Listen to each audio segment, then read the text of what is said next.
You know, you can often see things you can't believe in and believe in things you can't see.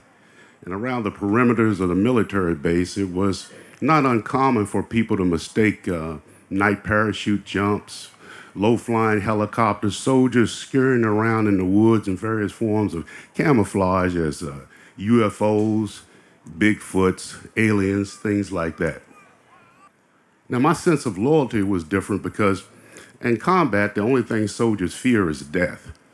They only do what you tell them to do because they trust you, they believe in you, they have this idea that you would never throw their lives away. Just like your children, they trust you. They don't have to do it, they just trust you. And the way you demonstrate that kind of trust and loyalty in peacetime is just showing that you care. You care about their personal lives, you care about the things that they're into. Well, with this in mind, one night after I had poured myself into bed, I got this panicky phone call. A phone call that I couldn't have known at that time had the potential to have me court-martialed or have me sent to prison. So with that in mind, I answered this call. It's one of my team leaders calling me, and he's really panicky. Obviously, he's been drinking. He says, "Sarge, you need to come out here. There's been a problem." Problem? What's the problem? Well, seems like one of the guys has been hurt. Hurt? Take him to the hospital. What are you calling me for? Well, it's a little more serious than that. How serious could it be? Why aren't you taking him to the hospital? Well, one of the guys has been shot. What? Shot? Shot how? We're not training. Was it an accident? Was he trying to rob a bank? Did he get robbed? Were you guys playing games? What happened? Well, I really can't explain it. You can't explain it? Take him to the hospital. Why are you calling me? Sarge, this is really, really important. You really need to come out here. My first mistake. So I get in my car. I drive out to this rural area, and I find the guys standing under this big old street light next to a trailer. They're drinking beer, smoking cigarettes. I run up to them and I say, "What is happening? What's this all about?" They're mumbling, kicking the dirt, saying a few things. I don't know what they're talking about. I can't understand them. I push past them. I run up the steps. I pull open the door to the trailer. And what I see inside is so over the top, so outrageous, so crazy. I have to give you some context and some background. Back in these days, young soldiers they were in the habit of renting these trailers out in the countryside for the purpose of engaging in hijinks, misadventure, usually involving alcohol, maybe women, maybe nudity, maybe all those things, maybe some of those things. And so as an excuse to check on them, see what they're doing, what's going on, we used to conduct these things we'd call a health and welfare inspection, just to go find out how they're living. And I had heard that these guys were involved in cockfighting. Are you familiar with cockfighting? That's outrageous, right? So you got to imagine how shocked I was when I got there and I saw these guys running around with their pants down, chasing each other with their own. Now, you were all judgmental at first talking about cockfighting. Now it's okay.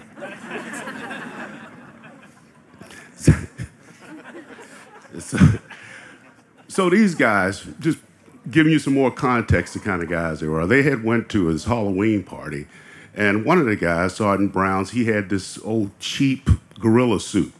So when the party's over with, they're at this convenience store getting some more beer or something, and as people are going in and out of the convenience store, they see this gorilla out in the parking lot, and occasionally people would come up, and they would be shocked or scared. Whoa, it's a dude in a gorilla suit. So remembering this, the geniuses decided, you know what would be funny? We could put on one of these gorilla suits and go out on one of these rural back roads and just walk up and down and scare the hell out of people as they drive by. So the geniuses put their plan into action. Sergeant Brown's got on his gorilla suit. These guys are hiding in the corner, and he's walking up and down the highway. Arrgh! Cars are slamming on brakes. People are speeding up, people are taking off, and unbeknownst to them, there were already reports to the sheriff's department of Bigfoot sightings in the area. Well, at some point, some good old boys passed them in a pickup truck, and they saw Bigfoot, and they decided to come back and stick a shotgun out the window. And they shot him. Now, they used a shotgun. You're familiar with a shotgun. It fires several little teeny little pellets. So they shot him with some bird shot, and it penetrated his upper back, lower back, his buttocks, his bottom legs.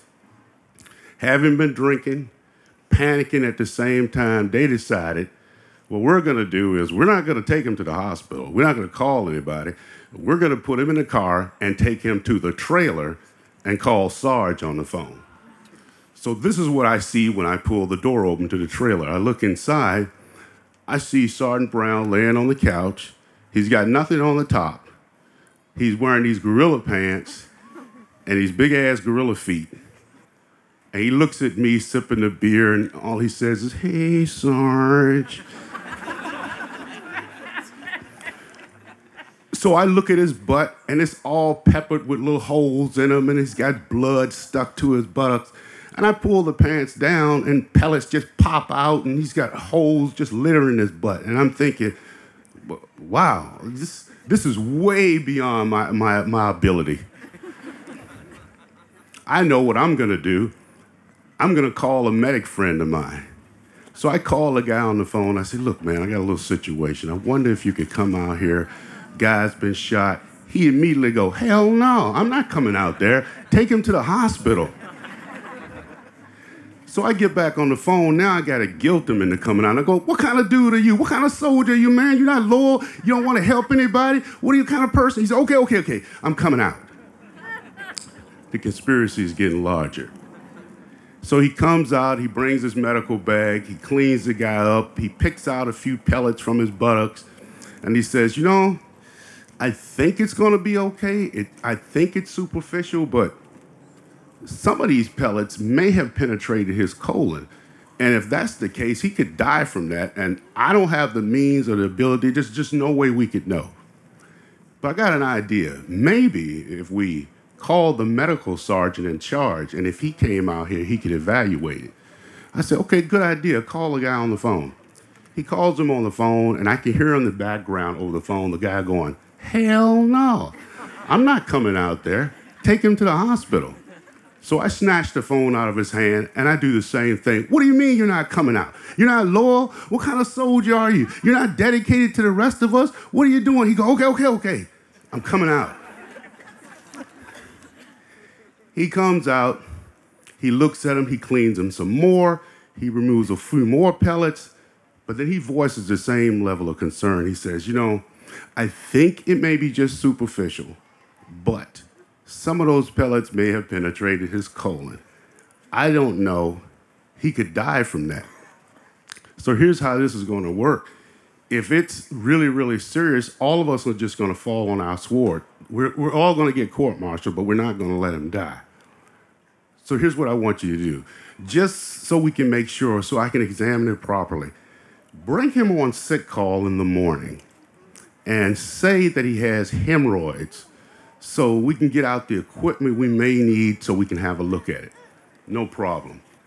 I escort him to sick call in the morning, but as soon as all the medics, the bandage wrappers in the aid station hear about a guy with hemorrhoids, they get all excited.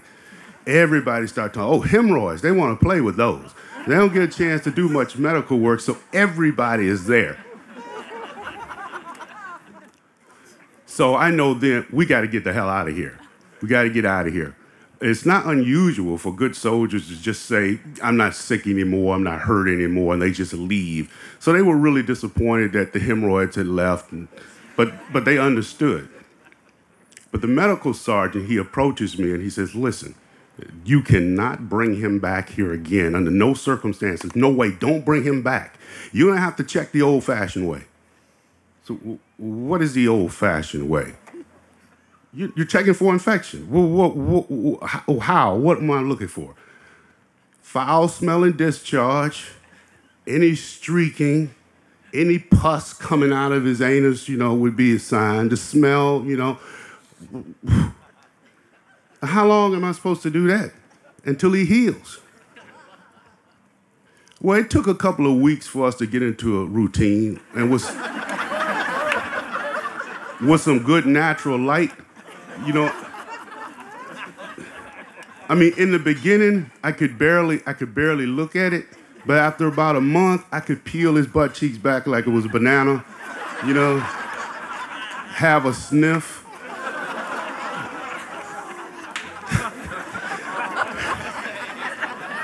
Yeah, we became intimate, Well, after about 3 or 4 months, he healed. Everything was okay. And I was reassigned, and so was he. And I hadn't seen him probably in like a half a year. And then I ran into him, and I go, "Whoa, dude, how's your injury? How'd it turn out?" He said, "Man, why don't you look for yourself?" Hell, I hadn't seen him in a while,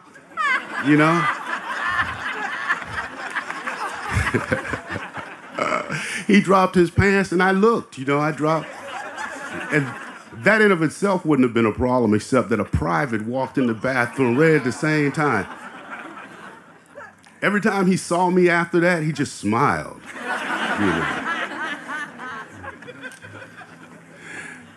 Sometimes you can see things you can't believe in, and you can believe in things you can't see, like loyalty and trust. So if you should ever think that you see a Bigfoot, it's probably just a lost hiker, somebody at Pickathon trying to get high or something. And if you should ever see one man sniffing another man's butt, maybe they just haven't seen each other in a while.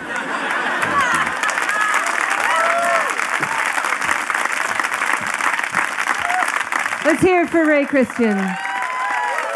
Yeah.